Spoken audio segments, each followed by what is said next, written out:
আল্লাহর প্রিয় বান্দা ও বান্দিগণ, আপনারা সবাই সেহরি খাওয়ার জন্য উঠে পড়ুন। সেহরি খাওয়ার জন্য ঘুম থেকে উঠে পড়ুন। এখনো যারা সেহরি খেতে ঘুম থেকে ওঠেননি, আপনারা সেহরি খাওয়ার জন্য ঘুম থেকে উঠে পড়ুন। সেহরি খান, রোজা রাখুন, আল্লাহর নির্দেশ মেনে চলুন।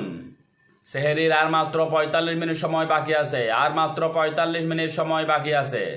আর মাত্র 32 মিনিট সময় বাকি আছে। আর মাত্র 32 মিনিট সময় বাকি আছে।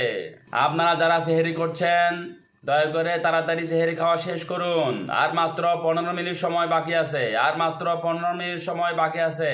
এখনো যারা সেহরি খাওয়া শেষ করেননি, দ্রুত সেহরি খাওয়া শেষ করুন। আর মাত্র 8 মিনিট সময় বাকি আছে। 8 মিনিট সময় বাকি আছে। আল্লাহর বান্দাগণ, আর মাত্র 5 মিনিট সময় বাকি আছে। 5 মিনিট সময় বাকি আছে। আর মাত্র 2 মিনিট সময় বাকি আছে। আপনারা তাড়াতাড়ি সেহরি খাওয়া বন্ধ করুন। আর মাত্র 2 মিনিট সময় বাকি আছে। 2 মিনিট। আজকের মতো সেহরি খাওয়া শেষ। আপনারা সবাই রোজার নিয়ত করুন। আজকের মতো সেহরি আর কেউ খাবেন না।